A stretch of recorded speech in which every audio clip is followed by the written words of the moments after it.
Hello दोस्तों, कैसे हैं आप लोग। आशा करती हूँ आप सब अपने जीवन में खुश होंगे। तो बने रहिए इस वीडियो में अंत तक हमारे साथ।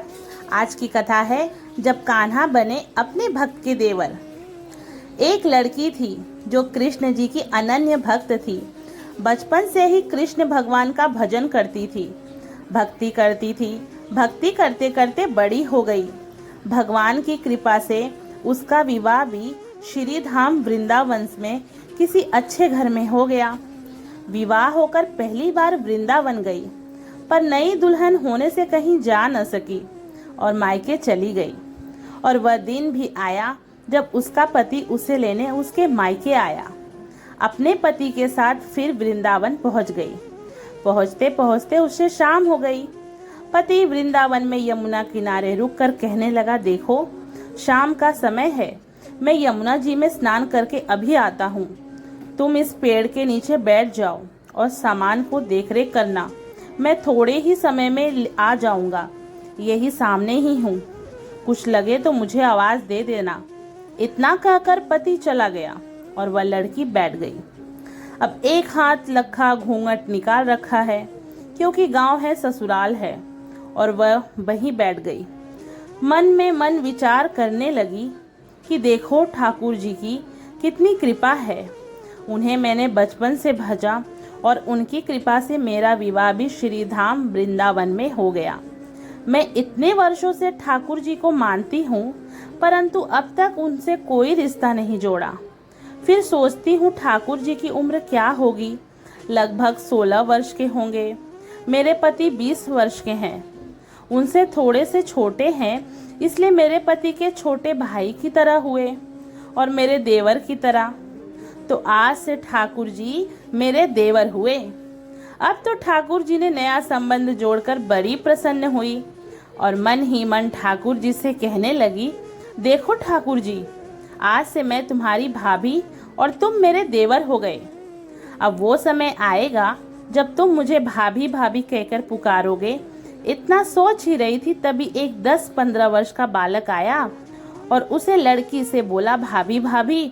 लड़की अचानक अपने भाव से बाहर आई और सोचने लगी, वृंदावन में तो मैं नहीं हूँ, ये भाभी कहकर कौन बुला रहा है। नहीं थी, इसलिए घूंघट उठकर नहीं देखा कि गांव के किसी बड़े बूढ़े ने देख लिया तो बड़ी बदनामी होगी। अब वह बालक बार बार कहता, पर वह उत्तर न देती। बालक पास आया और बोला, भाभी तनिक अपना चेहरा तो दिखाई दो। अब वह सोचने लगी, अरे ये बालक तो बड़ी जिद कर रहा है, इसलिए कस के घूंघट पकड़कर बैठ गई कि घूंघट उठकर देखन न ले। लेकिन उस बालक ने जबरदस्ती घूंघट उठा कर ही देख लिया और भाग गया। थोड़ी देर में उसका पति आ गया। उसने सारी बात अपने पति से कही। पति ने कहा, तुमने मुझे आवाज क्यों नहीं दी। लड़की बोली, वह तो इतने में भाग ही गया था। पति बोला, चिंता मत करो, वृंदावन बहुत बड़ा थोड़े ही है। कभी किसी की गली में खेलता मिल गया हो तो हड्डी पसली एक कर दूंगा, फिर कभी ऐसा नहीं कर सकेगा। तुम्हें जहाँ भी दिखे मुझे जरूर बताना। फिर दोनों घर गए। कुछ दिन बाद उसकी सास ने अपने बेटे से कहा, बेटा देख तेरा विवाह हो गया है, बहू मायके से भी आ गई, पर तुम दोनों अभी तक बांके बिहारी जी के दर्शन के लिए नहीं गए। कल जाकर बहू को दर्शन करा कर लाना। अब अगले दिन दोनों पति पत्नी ठाकुर जी के दर्शन के लिए मंदिर जाते हैं। मंदिर में बहुत भीड़ थी। लड़का कहने लगा, देखो तुम स्त्रियों के साथ आगे जाकर दर्शन करो, मैं अभी आता हूँ। अब वह आगे गई, पर घूंघट नहीं उठाती। उसे डर लगता, कोई बड़ा बूढ़ा देखेगा तो क्या कहेगा। नहीं बहू घूंघट के बिना घूम रही है। बहुत देर हो गई।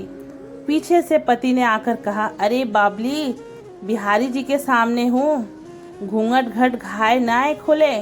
घूंघट ना खोलेगी तो दर्शन कैसे करेगी।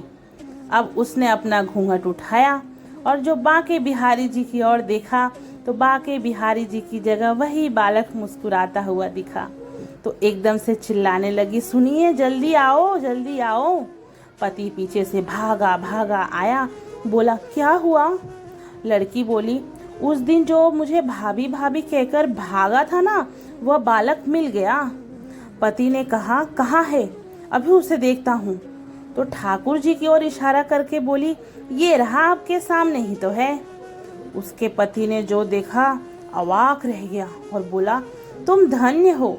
वास्तव में तुम्हारे हृदय में सच्चा भाव ठाकुर जी के प्रति है। मैं इतने वर्षों से वृंदावन में हूँ, मुझे आज तक उनके दर्शन नहीं हुए, और तेरा भाव इतना उच्च है कि बिहारी जी तुझे दर्शन देने खुद ही चले आए। तो दोस्तों, कैसी रही मेरी ये कहानी? आप सब तो मेरी एक कहानी पे तो लाइक तो करते नहीं हो और ना ही कमेंट करते हो। चलो, जैसे बिहारी जी की इच्छा। कहानी अच्छी लगी हो तो उसे एक लाइक तो कर देना, नहीं करना तो नो प्रॉब्लम। मिलते हैं नेक्स्ट वीडियो में।